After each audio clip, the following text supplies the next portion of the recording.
Bienvenidos, hijos de la política. Hoy tenemos un programa bastante especial. Tengo un invitado que es reconocido a nivel mundial en el mundo académico y económico, nada más y nada menos que Axel Kaiser, que está de visita en Guatemala desde Chile. Él es fundador y miembro de la Fundación para el Progreso. Es un abogado con másters en inversiones, American Studies, y también doctor de filosofía de la Universidad de Heidelberg en Alemania, que es el equivalente a Harvard en Alemania. Él escribió un libro a los 25 años que básicamente lo volvió el Sheldon Cooper del mundo del libertarianismo a tan solo 25 años. El libro se llamaba El Chile que viene y básicamente fue una profecía. Hoy Axel tiene 33 años y todo lo que fue escribiendo en ese libro eventualmente fue sucediendo en Chile. Ha ganado premios internacionales como Voces de Libertad del Cairo Institute en primer lugar, el primer lugar también del concurso Caminos de la Libertad, que por cierto es auspiciado por Azteca en México, y también el Hayek Essay Contest con la Sociedad Mont Pelerin, que a nivel mundial pues lo reconoció como uno de los economistas más prometedores de este nuevo siglo. Su libro La Fatal Ignorancia también terminó como finalista en el premio Sir Anthony Fisher y habla acerca de un grave problema que tiene la derecha chilena en este caso, pero que también se puede ver en la derecha de toda América Latina, y es que ha perdido la batalla cultural. Vamos a hablar un poco de este libro, pero el tema que nos acontece en este episodio es hablar de los pros y los contras de hacer trampa pagando impuestos en América Latina. Todos en América Latina sabemos que pagamos un chorro de impuestos. Tenemos incluso el presidente de Guatemala que gana un sueldo equivalente al del presidente en Estados Unidos, y obviamente tenemos 19 muertes violentas diarias, un robo cada 4 minutos, 98 de cada 100 crímenes nunca llegan a pagar un castigo. Entonces uno dice, pues ¿para qué pagamos impuestos? De hecho, en Guatemala ya se paga más seguridad privada que seguridad pública. Y este es un problema solo de Guatemala, pero a nivel regional vemos los casos de corrupción. En el mismo Chile, la presidenta Bachelet en este momento está siendo cuestionada por varios actos de corrupción. En Brasil, en Argentina, en Nicaragua, en Venezuela, en Ecuador, en Colombia, en todos lados hay un descontento. Y nos preguntamos entonces, ¿será tan malo hacer trampa pagando impuestos? En Guatemala, de cada 10 actividades económicas, solo 8 pues no pagan, solo 2 pagan impuestos, mientras 8 no lo hacen. Y para hablar de este tema, Axel, bienvenido a Hijos de la Política. Es un gusto tenerte por acá, pues aparte de definitivamente admirar todo el recorrido académico que has podido lograr y también pragmático con la Fundación para el Progreso, pues siempre es un gusto tener a un amigo de invitado. Contanos un poquito, Axel, ¿por qué crees que el latinoamericano hace tanta trampa pagando impuestos, pero al mismo tiempo muchos de ellos siguen pagándolos? Bueno, hay varias razones en esto.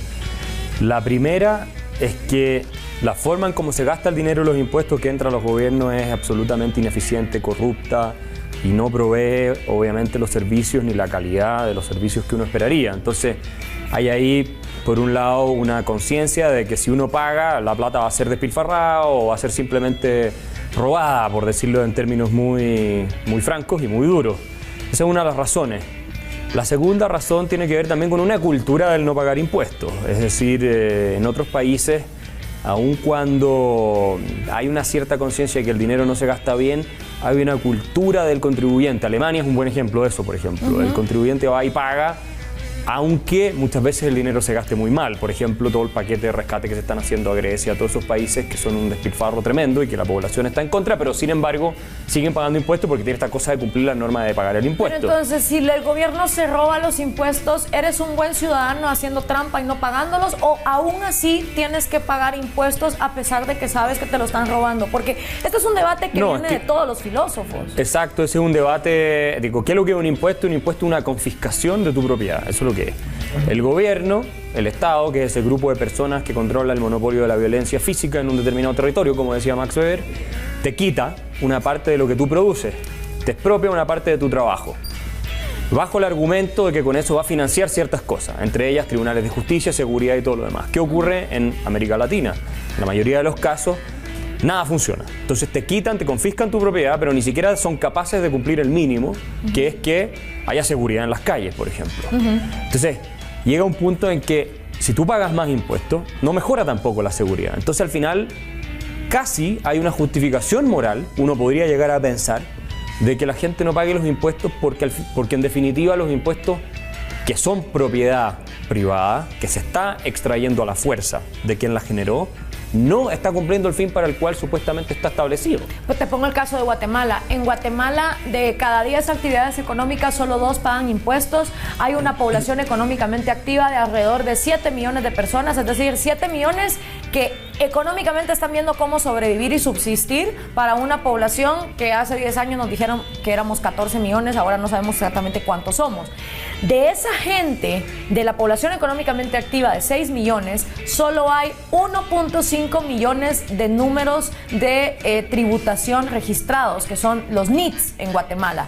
Entonces, tenés una PEA donde la mayoría de la gente, más de 5 millones, no están pagando impuestos regularmente. Así es. Tenés una economía informal, pero al mismo tiempo ves que teniendo los índices más altos de inseguridad y de violencia del continente, exceptuando Caracas y a veces Haití, que son los que nos ganan en eso, tenemos 98 crímenes que pasan inmunes en este país.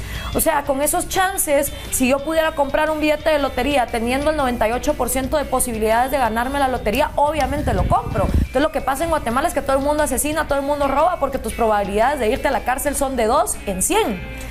Bueno, eso es lo que se conoce en parte como un Estado fallido, un Estado que es incapaz de aplicar la coacción que supuestamente se ha depositado en el Estado, porque eso es lo que define el Estado. Lo que define el Estado es que controla la violencia física en un determinado territorio y la controla de manera tal de que previene, ¿no es cierto?, la agresión entre los ciudadanos, y el Estado es el que agrede, pero agrede de manera que es encausada de acuerdo a ciertas reglas. O sea, si yo le robo a alguien o yo te ataco a ti y te agredo, el Estado después va, me procesa y me mete preso. Y eso, para eso necesita el uso de la violencia, tomarme por la fuerza y meterme en una cárcel. ¿De acuerdo? Lo que ocurre en estos países es que el Estado no cumple esa función. El Estado no te protege a ti, no me procesa a mí y por lo tanto yo sigo cometiendo crímenes. Y muchas veces el Estado, con la corrupción de las policías y todo lo demás, es parte del crimen o del crimen organizado con el narcotráfico o parte del crimen común. Entonces eso es lo que se conoce como un Estado que es hasta cierto punto incapaz de ejercer la soberanía, porque para ejercer la soberanía en un determinado territorio tiene que ser capaz de imponer sus leyes y para eso tiene que tener el respaldo del uso de la fuerza, ¿ya? Entonces estos son estados en que funciona todo de manera muy mal, muy primitiva. Y por lo tanto no puedes hablar de que exista un Estado de Derecho realmente en Guatemala. O sea, eso es algo que no existe, ni en Centroamérica en general. No, totalmente, por eso tenemos la CICIG, no porque somos tan pésimos en justicia que tiene que venir la ONU a chinearnos con un organismo internacional para que nos portemos bien. Hablando específicamente del Estado fallido que es Guatemala, en este momento estamos pasando por un momento histórico donde muchos ciudadanos despertaron y entonces mucha gente dice, hay que enfocarnos en la corrupción y hay que enfocarnos en las cosas que digamos, nos llevaron hasta aquí, en que se enjuicia a Roxana Valdetti, que es la ex vicepresidente. Ayer renunció el secretario privado del presidente, han renunciado 3 ministros, es decir, estamos viendo un House of Cards Estamos viendo cómo el gobierno está implosionando poco a poco desde dentro y muy probablemente incluso hasta el presidente va a renunciar. Pero ¿qué pasa? Viene septiembre y Guatemala va para elecciones. Y los guatemaltecos no tienen ni idea de cuáles son las propuestas, no te hablo de los presidentes, que son los que medio han sacado la cara, de los diputados en cuanto al tema de presupuesto nacional, porque ese es otro gran problema que tenemos en este país. Nuestro presupuesto, según los números, es de 70,000 millones de quetzales, que son más o menos 10,000 millones de dólares, de los cuales se recaudan más o menos 49,000 millones. O sea, hay un déficit de 11,000 millones de quetzales que siempre queda en el aire y entonces todo el mundo se presta por aquí, luego pasan los robos. Bueno, el caso de la línea fue una cosa espeluznante, donde a través de las aduanas la vicepresidente y otras personas se volvieron archimillonarias.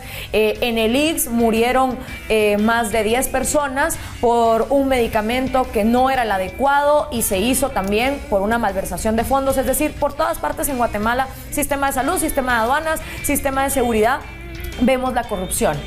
Y la gente piensa que eligiendo a un presidente esto va a cambiar, cuando realmente el presupuesto en este país lo controla el Congreso. Y resulta que cuando te vas a esos 70,000 millones que no se recaudan, pues se recauda menos. De cada 100 quetzales que entran en el erario público, solo 2 van a seguridad y justicia y 98 van a cualquier otra cosa. Entonces, ¿cómo le hacemos ver a los guatemaltecos y a los latinoamericanos en general que qué bonito es sacar a los corruptos que hay en el momento, pero qué hacer para prevenir que a la hora de que vengan elecciones no volvamos a caer en lo mismo? O sea, ¿por dónde se empieza? ¿Pagando impuestos y luego exigiendo o dejando de pagar impuestos? No, yo creo que pagar impuestos antes de que se arregle el problema de la corrupción no tiene sentido, porque al final tú le estás llenando los bolsillos a los mismos corruptos que han estado siempre, más todavía. Entonces aquí hay un problema de debilidad institucional, pero el problema de debilidad institucional también, no nos engañemos, parte de una cierta cultura nacional. No es un tema de que los únicos corruptos sean los políticos o sean los empresarios que también se arreglan con los políticos. El problema está en que la población tiene que entender de una vez que lo que le exige a su político lo tiene que cumplir ella también. Y tiene que dejar también de robar, de engañar, de hacer un montón de cosas que la mayoría de la gente tal vez no hace, pero mucha gente lo hace en estos países comparado con los países desarrollados. Entonces hay ahí una cultura también de esperar que el gobierno le venga a resolver a uno todos los problemas y de elegir al político que le promete más beneficios. Y eso es un desastre, porque finalmente lo que uno está convirtiendo la democracia es en una feria donde se subastan los votos a cambio el que ofrece más. Entonces con eso se corrompe. Ese es el principio de toda corrupción de la democracia y de las instituciones es, señor político, yo a usted le doy mi voto para que usted me satisfaga a mí mis necesidades y me dé algo que yo no he producido por mí mismo. Entonces el político, ¿qué hace? Bueno, entra a la campaña, lo que les dice es te voy a regalar esto, te voy a regalar lo otro, y para poder financiar todo eso, el tipo tiene que subir los impuestos, tiene que endeudar el país, tiene que devaluar la moneda, tiene que hacer una serie de cosas que finalmente terminan por destruir las instituciones de la economía, y como incrementa el tamaño y la intervención del Estado en el país, entonces se desarrolla más corrupción. Porque esto es algo que hay que entender. Mientras más grande el poder del Estado, más grande el poder de los políticos. Mientras más grande el poder de los políticos, más grande es la corrupción, porque los incentivos para la corrupción son gigantescos. Entonces la población es la que tiene que partir exigiendo que haya instituciones sólidas y que el poder de los políticos esté limitado desde todo punto de vista. Tanto desde el punto de vista de la interferencia con la independencia de los poderes, como es el poder judicial, como desde el punto de vista de la confiscación de la propiedad privada que hacen a través de impuestos y otro tipo de cosas. O sea, la economía tiene que ser lo más abierta posible. Pues es importante rescatar lo que dijo Axel. Pagar impuestos no tiene sentido mientras siga habiendo una cultura de corrupción, porque es como meter dinero a un saco roto. Y si vemos la democracia como una feria donde se subastan los votos a cambio de favores, no vamos a salir de esto. El problema principal, señores, no podemos seguir viendo al gobierno como un Santa Claus. Lo tenemos que empezar a ver como un árbitro, porque donde nos decepcionan los gobiernos es cuando nos empiezan a ofrecer todos esos chunches que después, como dice Axel, para poderlos dar tienen que devaluar la moneda e incurrir en políticas corruptas. No queremos que el gobierno nos robe, no le dejemos todos los aspectos de nuestra vida en sus manos. Axel, tú escribiste un libro que me parece fantástico, porque muy pocos son los libertarios que realmente se han atrevido a denunciar los problemas de la derecha. Por ejemplo, cuando hablamos de libre mercado, a veces nos dicen, sí, pero ¿por qué no denuncian los oligopolios? Los denunciamos, pero tú denunciaste un aspecto de la derecha que muchas veces se ha dejado olvidado. En tu libro, La fatal ignorancia, la anorexia cultural de la derecha frente al avance ideológico progresista. En este libro tú hablas de un tema que es fundamental y quiero citar un párrafo que dice: la verdad es que con pocas excepciones el tema intelectual y cultural simplemente no interesa en los círculos de la derecha. Tú decís chilena, pero pareciera América Latina. América Latina en general. Lo que explica el hecho de que una parte fundamental de la clase dirigente, precisamente la encargada de promover las ideas liberales, presente serias limitaciones en la comprensión de los fenómenos sociales que la rodean. Ese desprecio por lo intelectual ha generado un efecto perverso. A pesar del inmenso poder económico del sector calificado como derecha, la hegemonía cultural la ejerce fundamentalmente la izquierda. En otras palabras, la izquierda influye mucho más sobre las mentes y emociones de las personas que la derecha, y por lo tanto también sobre la forma de votar. Joaquín Sabina llamando a Pablo Iglesias desde Ecuador, invitado por Rafael Correa para decirle: Pablito, te admiro, seguí adelante. Cantantes como Calle 13, cantantes como Pablo Milanés, Silvio Rodríguez, o sea, una esfera cultural y artística que la izquierda ha dominado en la música, el arte, la cultura, la pintura. Es más, para ser un artista cool tenés que ser de izquierda, y ser de derecha se asocia con un conservadurismo moral, con esta cosa donde el arte pues no cabe, pero tú dices que sí, que el arte tiene mucha cabida. Cuéntanos un poquito por qué La fatal ignorancia causó tal revuelo y se ha vuelto un libro que es bestseller. Faltaba hace tiempo una obra, un libro, un ensayo que denunciara este punto, que es, a mi juicio, el más relevante para explicar por qué nuestros países fracasan en muchos temas. Y tiene que ver precisamente con las ideas de la libertad, no es un tema de derecha necesariamente. Yo pongo de derecha porque uno esperaría que la centro derecha sea la que naturalmente recoge estas ideas de la libertad, pero no es así. Muchas veces son ultraconservadores, como dices tú, también son partidarios del proteccionismo comercial y del estatismo en muchos sentidos porque se benefician también económicamente de eso. Pero la razón por la cual escribí esto fue para advertirle a no solo los chilenos, sino a los latinoamericanos en general, y ahora se va a traducir al inglés este libro, que si uno no se hace cargo de que las ideas dominantes en una determinada sociedad sean las partidarias de la libertad personal, la responsabilidad, las ideas de la república, del Estado de Derecho y de la dignidad, entonces no nos podemos quejar de que después tengamos un Chávez en el gobierno. Claro. Porque todos los proyectos totalitarios, todos los proyectos colectivistas y populistas, unos más que otros, se fundan en una plataforma intelectual determinada. Y eso tú lo puedes ver en América Latina, eso tú lo puedes ver en Europa, que el caso del nacionalsocialismo y el marxismo es obviamente más evidente, pero en América Latina también. La dominación de las ideas marxistas en América Latina es algo que es espantoso. De hecho, la alternativa marxista, el único continente del mundo prácticamente donde sigue vigente, es América Latina. ¿Por qué se da esa relativización de los derechos en la izquierda? Por ejemplo, derecho a la vida. Depende, porque hay gente que merece morir. Entonces ves que la izquierda te justifica que el Che Guevara matara porque el Che era cool, pero Pinochet no, porque Pinochet es general y huele a feo y entonces no. Pero el derecho a la vida entonces es relativo, porque hay unos que sí tienen derecho a matar y otros no.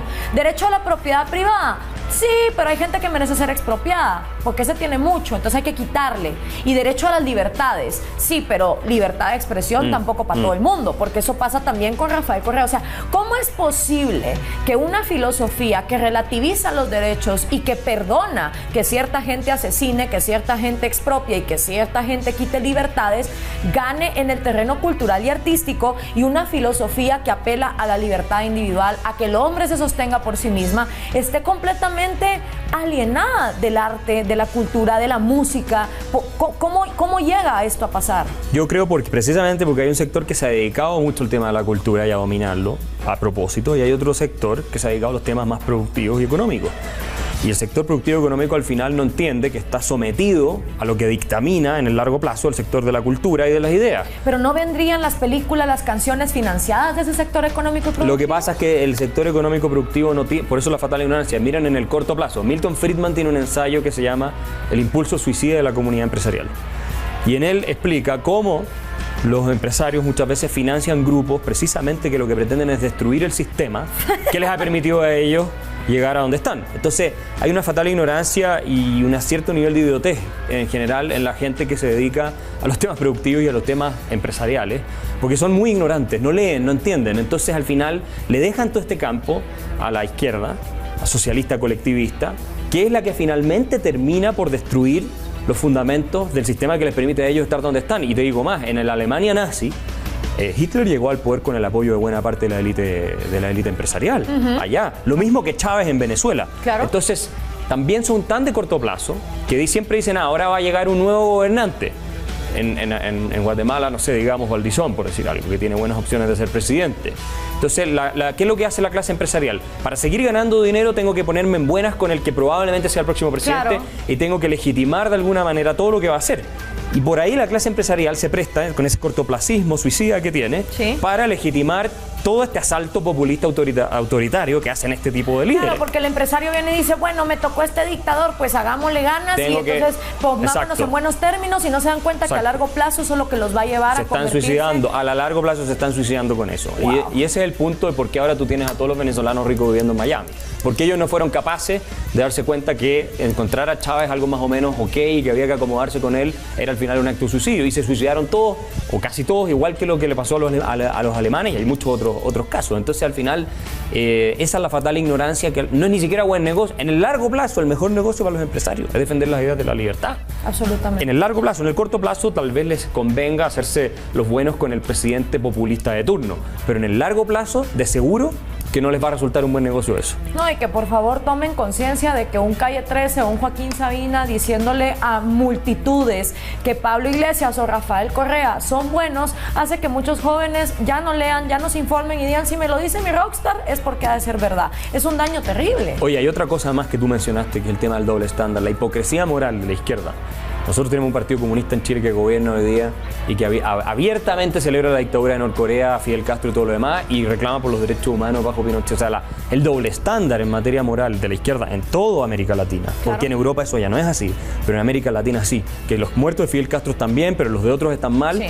Eso es una cosa que es repulsiva y a mí me impresiona que la gente siga creyéndole a personas que son tan indecentes, inmorales e hipócritas como para no condenar la violación de los derechos humanos en Venezuela, en Cuba y en todas esas partes, y sí a cacarear y alegar cuando cualquier cosa ocurre en otro lado. Entonces, eso también habla muy mal de la calidad moral de quienes, no estoy hablando solo de los que tienen este doble estándar, de quienes juzgan a quienes tienen el doble estándar. Axel, nos queda muy poco tiempo, pero para finalizar yo quisiera hablar un poco acerca de la Fundación para el Progreso, que tiene el objetivo precisamente de difundir las ideas de la libertad desde un punto de vista filosófico y cultural, porque otro gran error que han cometido los liberales es meterle a la gente la libertad por lo económico, y si la gente no entiende lo filosófico detrás de la libertad, muy difícil. ¿Puedes hablarnos un poco del trabajo para concluir que se viene para la Fundación? Sí, como tú bien dices, nosotros tenemos una amenaza populista hoy en toda América Latina. Chile no es la excepción, estamos empezando a recorrer el mismo camino, y la Fundación es un centro de estudios que tiene por objeto precisamente dar esta batalla de las ideas a nivel cultural, a nivel de fundamentos, para explicarle a la gente que la vida digna no es la vida que hace depender de un político lo que te está dando, sino que es la vida de pararse sobre los propios pies, que es la que siguieron los países desarrollados hoy día, que esa es la vida que a uno le permite ser más íntegro, que le permite ser orgulloso de poder proveer para sí, para su familia, que le permite respetar su dignidad, y no la vida de depender del político que está ofreciendo regalarte algo para manipularte en las próximas elecciones y amenazarte que si no votas por él, finalmente te va a quitar los beneficios. Entonces, nosotros estamos tratando de transmitirle a las personas que la libertad, el derecho a perseguir tus fines, sin que otro te imponga algo por la fuerza, y respetando la propiedad y la libertad de otros al mismo tiempo, ese es el camino del éxito en todo sentido, moral, social, económico, y también desde el punto de vista de la sociedad, de la prosperidad general. Es el único que hay. Axel Kaiser, muchísimas gracias por haber visitado Guatemala, muchísimas gracias por estar en HDP. Búsquenlo en redes sociales, Axel Kaiser, Twitter, Facebook, cuestiónenlo, léanlo, porque de eso se trata, de debatir ideas. La vida digna no es la de depender de un político, y nadie puede arrogarse el poder decir que los demás son demasiado miserables o tontos como para pararse en sus propios pies. No podemos seguir pensando que la gente es débil o es tonta como para poderlo lograr. Tenemos que empezar a confiar en el espíritu humano. Y ya para finalizar, vamos a ver un video que fue el que realizó la Fundación para el Progreso, para que vean un poco cómo ellos mezclan el arte y la cultura de cuando yo estuve en Chile, y este video lo prepararon en la fundación para la que Axel trabaja. Cuídense muchísimo, hasta la próxima. Manual del populismo en Latinoamérica sigue ciertos pasos, se inserta odio en la sociedad, Patria, socialismo o muerte. Cuando nos provocan, nos unimos para derrotarlos. Restringir libertades económicas. Esa casita que se ve ahí con 2 balcones. Y ahí lo que están en unos negocios. Expropiese, expropiese, expropiese. A ese pueblo amoroso lo llamo a seguir de pie para ganar la guerra económica. Ya no puedes tener una prensa que denuncie todas estas cosas. Por lo tanto, empiezan las restricciones a la libertad de expresión. Responderle a la gente, no a los medios de comunicación. Una cadena ilegal que tiene fecha de vencimiento. No habrá nueva concesión para ese canal golpista de televisión. Las reformas constitucionales terminan siendo, digamos, la cúspide de este manual. Juro sobre esta moribunda constitución. Nos hemos propuesto refundar Bolivia, y para eso hemos garantizado una asamblea constituyente.